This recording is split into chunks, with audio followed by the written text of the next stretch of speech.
I'm going to bring us down to earth, I guess, because I'm not a Wren scholar, and I neither through history or his architecture. But practicing architecture means that you get to know, particularly in this country, particularly in London, you get to be in conversation with those who came before, and I mean that, very literally.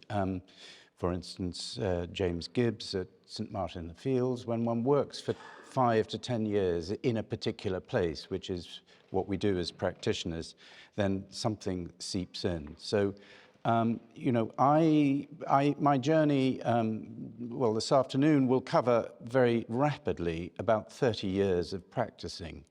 And the first time that I came across Sir Christopher Wren was at Pembroke College. So this view of the college in about 1690 by Logan shows very precisely. So this is 25 years after his chapel is completed.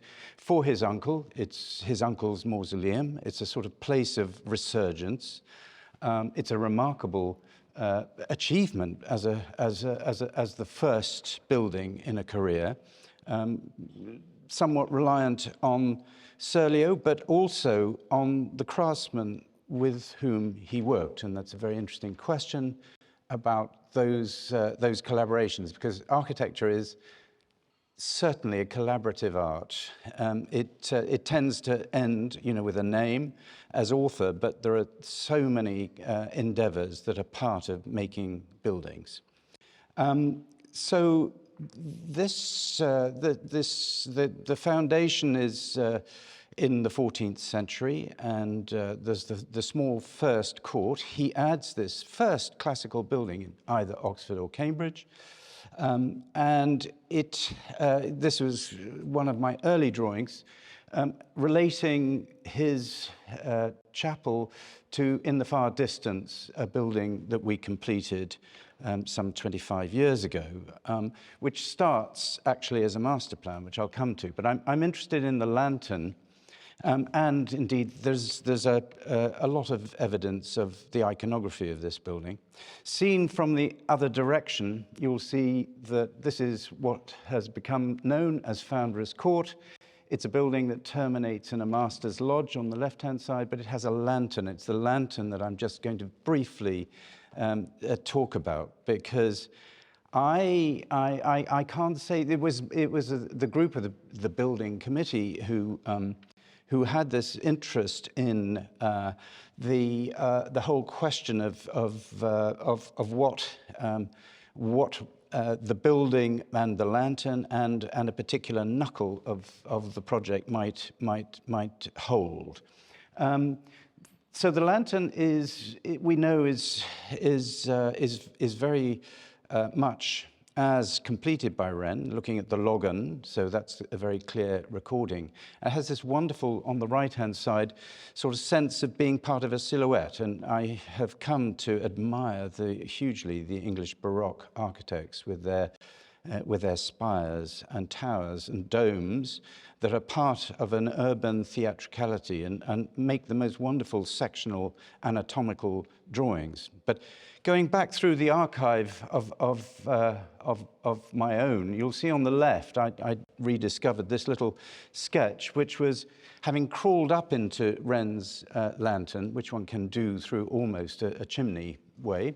The sort of scale, a small scale, but you can see the human being on the right-hand side in blue. So, judging scale is something that is so much part of architectural practice. And on the right, an early version of the lantern for Foundress Court.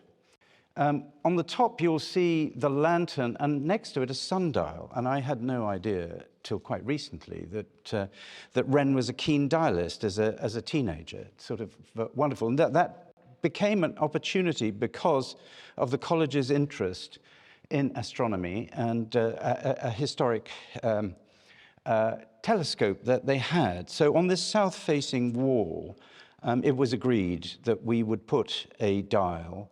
And it was you can see it on the right-hand side, very particular. The dialist was Dr. Frank King, wonderful enthusiast, and the letter cutting was by the Cardoza Kindersley workshop. The gnomon has to move with the stone. So there's one place where the stone in this building is not self-supporting. That wall has to be very precise. It was so precise, it was set through satellite coordinates.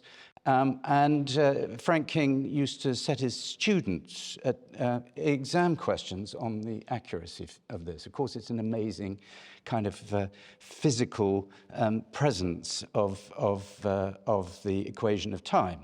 On the left-hand side, you can see the lantern that I designed going into place as a singular piece, and it was then within it, we placed a wonderful artwork sculpture by Peter Aldridge, which is what you see in the court. So that is a summary of a very intense period that's over from a master plan in 1988 to the completion of this building in 1997. So this is a photograph this year. And no more of that. But we then move to Paternoster Square. And I wanted just to pay homage to this amazingly sophisticated piece of urban design. So obviously this is produced in something like 9 days between the fire and its conclusion and presented to the king at that point. A grand plan, very, very well calibrated, and a sort of idealized space with the piazza on the left-hand side, somewhere around on Fleet Street, to a project I'll come to at the end, and then the grand passage up to St. Paul's, sitting proudly at the top of its escarpment above Ludgate, and on the other side, running to the Bourse as the reference to the City Fathers, and then down to London Bridge, fanning out, and a very orderly idea. And indeed, he was pacing through the hot ashes of the city whilst he was making this. Obviously, then we get the completed building. I think this is a candidate at about 1750 from Somerset House, with the dome of St. Paul's proudly ruling the skies. I'm just going to touch on the recalibration of this part of London, which on the left, after the war, an amazing, I mean, one can say miraculous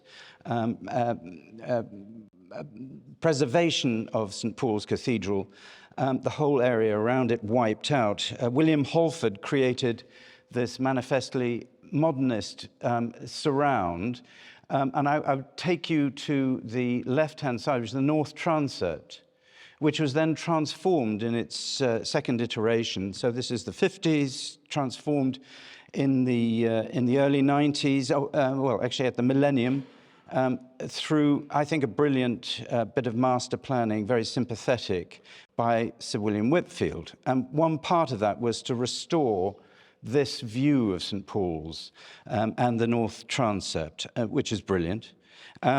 We have, as architects, since the 30s, at least, there has been a very clear will to preserve that space around the dome of St. Paul's. So this may be shocking, but this is the state of the city in 1992, and this is the state of the city in 2016.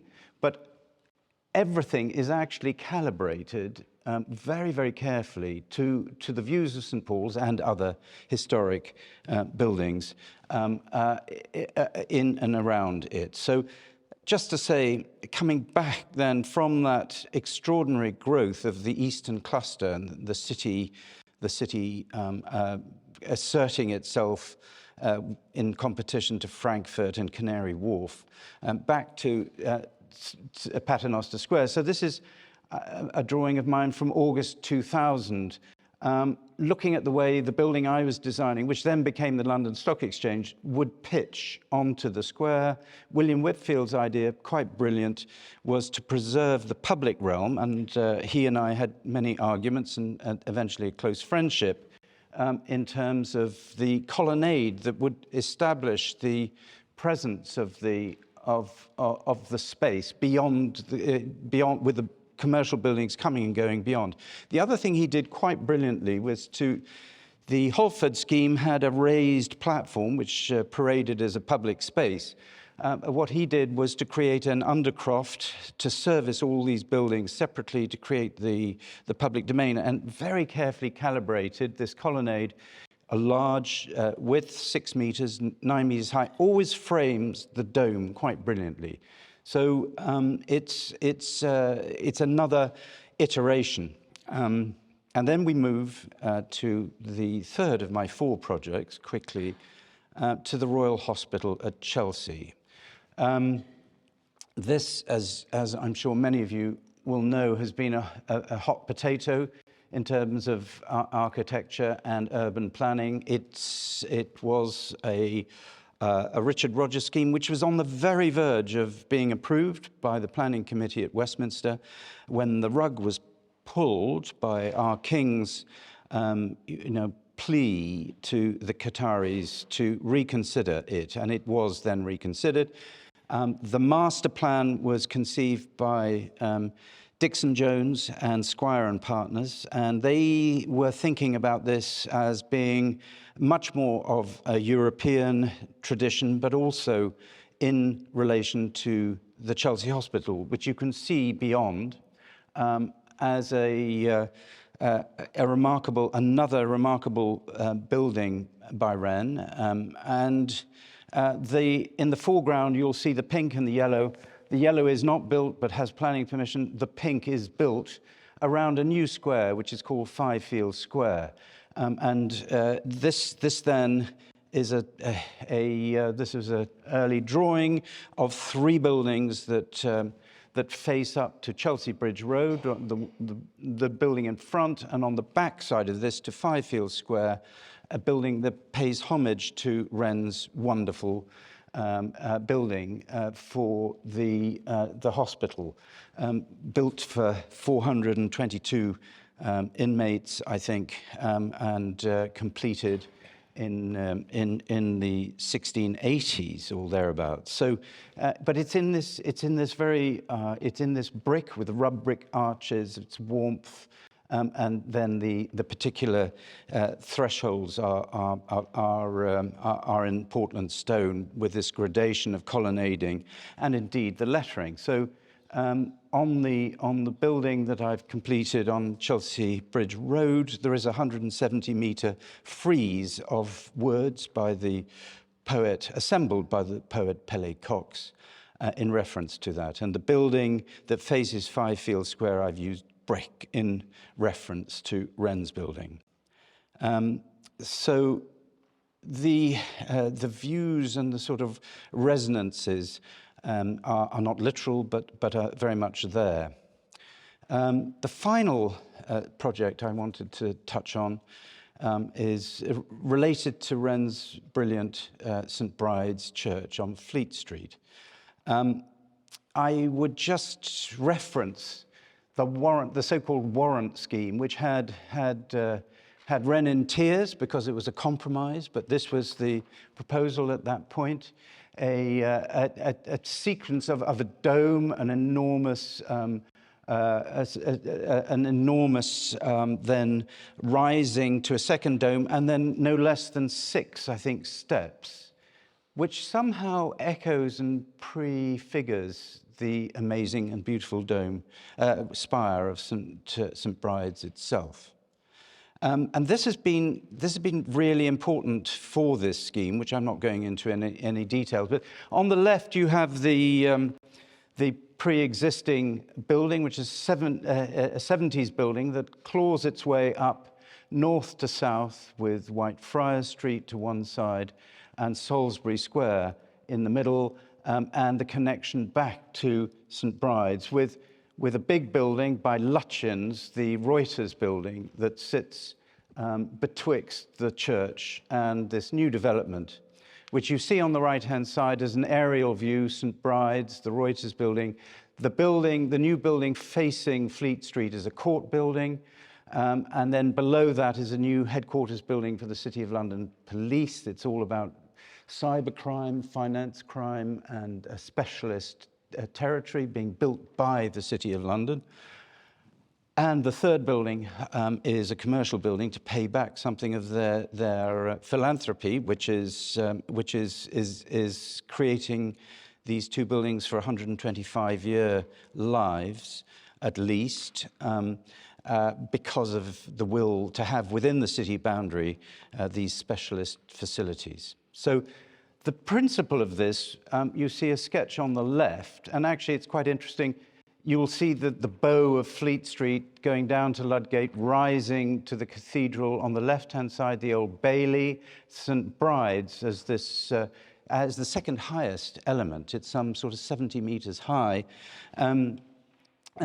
second only to St. Paul's itself. So this is the view of this development with the building on Fleet Street, the police building, and the third building, looking eastwards and then looking westwards. But the most important thing is creating, in my mind, from the very earliest part of the competition for this, these passages between these buildings.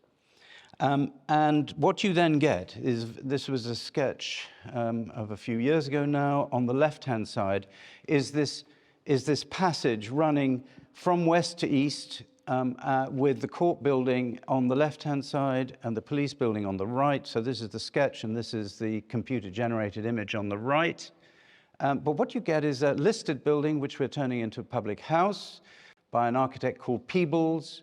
Behind that is the Lutyens building of Reuters, and behind that the spire of St. Bride's. So this is a new perspective based around Wren and his wonderful spire.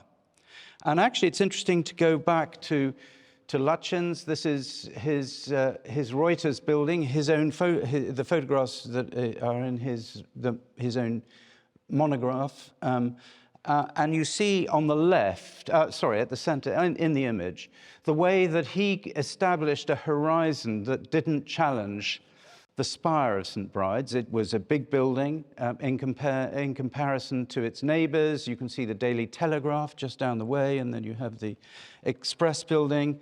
But this is a horizon that he established, and that is what we have had to do as well, working an envelope, because St. Bride's, that stack on the spire has to be very clearly visible from the whole of the South Bank. And so the envelope for this new project is very much established around it. So in a word, those are over the 30 years, these chance encounters, but there's a reverberation and a sort of sense of, over time, learning from the great master. Thank you very much.